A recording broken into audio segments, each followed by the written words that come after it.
نبينا محمد وعلى آله وصحبه أجمعين أما بعد يا أيها الذين آمنوا اتقوا الله حق تقاته ولا تموتن إلا وأنتم مسلمون يا أيها الناس اتقوا ربكم الذي خلقكم من نفس واحدة وخلق منها زوجها وبث منهما رجالا كثيرا ونساء واتقوا الله الذي تساءلون به والأرحام إن الله كان عليكم رقيبا يا أيها الذين آمنوا اتقوا الله وقولوا قولا سديدا يصلح لكم أعمالكم ويغفر لكم ذنوبكم ومن يطع الله ورسوله فقد فاز فوزا عظيما.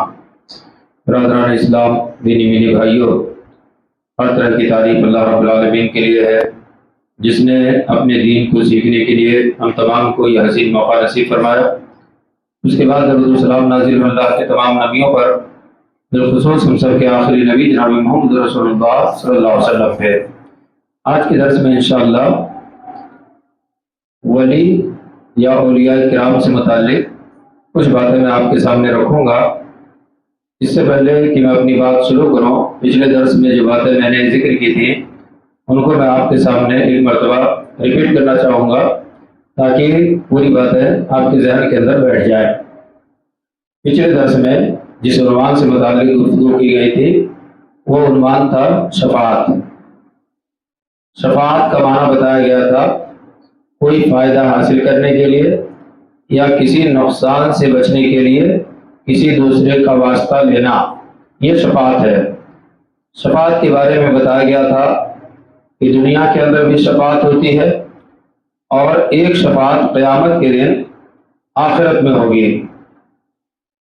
تو آخرت کی شفاعت کے تعلق سے بتایا گیا تھا کہ 7 قسم کی شفاعتیں آخرت میں ہوں گی، جن میں سے 4 شفاعتیں اللہ کے نبی صلی اللہ علیہ وسلم کے ساتھ خاص ہیں اور 3 شفاعتیں عام ہیں.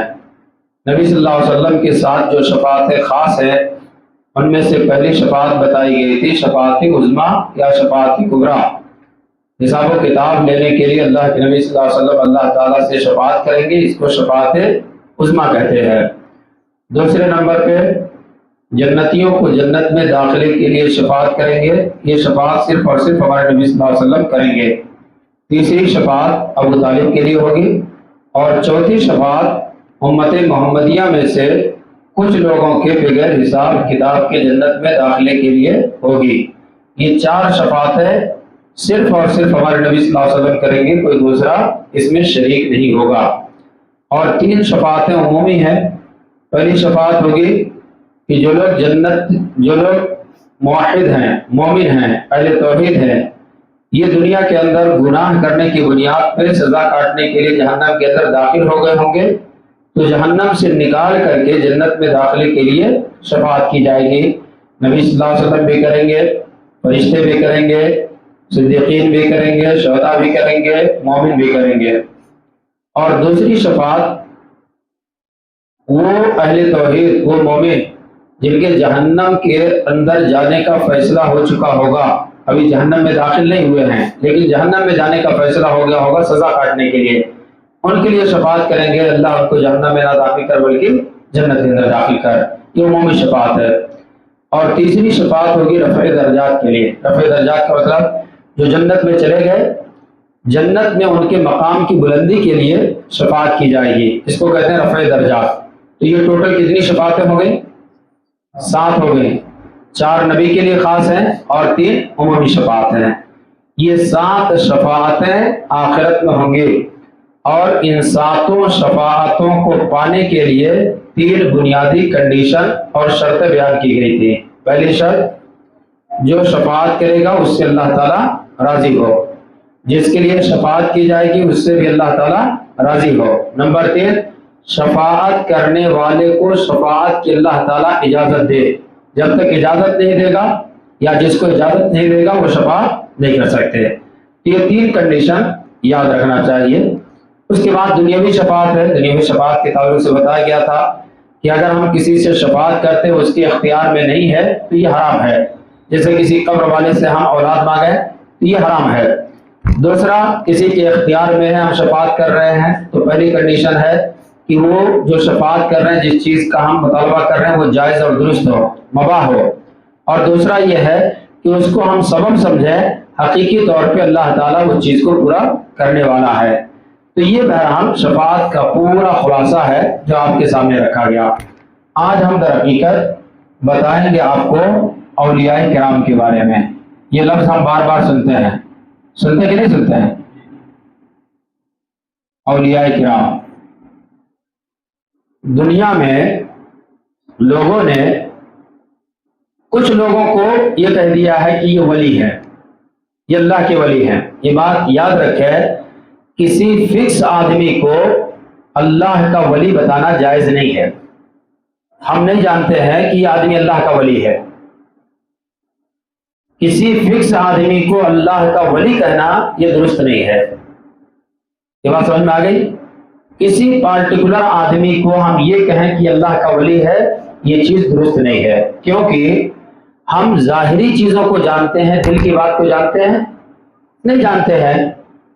تو اس بنیاد پہ ظاہری طور پہ ہم حکم لگائیں گے کہ یہ مسلمان ہے، لیکن اللہ کا ولی کہنا یہ درست نہیں ہے۔ کسی پارٹیکولر آدمی کے بارے میں ہم یہ کہیں کہ یہ اللہ کا ولی ہے، یہ اللہ کا زندہ ولی ہے، یہ اللہ کا مردہ ولی ہے، یہ چیز درست اور جائز نہیں ہے۔ یہ بات ذہن میں رکھیے گا۔ دوسری چیز ہے، ولی کا معنی کیا ہے؟ جو ولی ہے، ولی کا معنی کیا ہے؟ عربی زبان کے اندر ولی کے 7 معنی آتے ہیں، لیکن سب سے اہم معنی ہوتا ہے، ولی کا معنی ہوتا ہے دوست۔ ولی کا معنی دوست۔ عام طور پہ ہماری اصطلاح میں ولی اس شخص کو کہتے ہیں جس کو اللہ کی دوستی حاصل ہو، جو اللہ کا۔ اب دوست کیا ہوتا ہے؟ ہم اور آپ دوست ہیں تو اس کا مطلب آپ میرے قریب ہیں، میں آپ کے قریب ہوں، یہی ہوتا ہے نا؟ دوست دوست کے قریب ہوتا ہے۔ اسی لیے تو حدیث کے اندر کہا گیا کہ اگر کسی آدمی کو دیکھنا ہو تو اس کو مت دیکھو، اس کو دوست کو دیکھو۔ جیسا دوست رہے گا ویسا وہ رہے گا، کیونکہ اپنے ہی ٹائپ کے لوگوں سے دوستی ہوتی ہے۔ تو ولی کا جو معنی ہے وہ ہے دوست۔ ولی کا معنی دوست ہے۔ اور ولی ہماری اصطلاح میں کس کو کہتے ہیں؟ جو اللہ تعالیٰ کا قریبی ہو، جو اللہ تعالیٰ کا دوست ہو، یا اللہ کی دوستی جسے حاصل ہو گئی ہو، اس کو ولی کہا جاتا ہے۔ ولی دیکھیے،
تعالیٰ مومنوں کا ولی ہے۔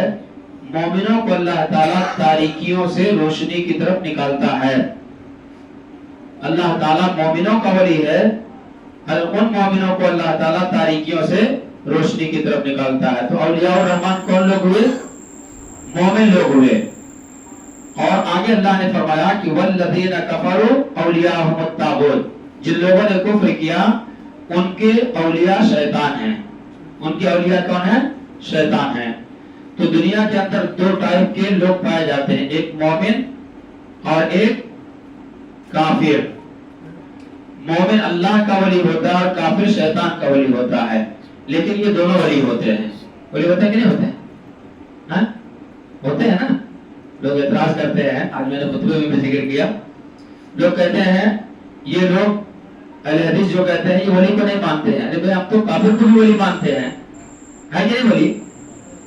بس یہ فرق ہے کہ مومن اللہ کا ولی ہوتا ہے اور کافر آدمی شیطان کا ولی ہوتا ہے۔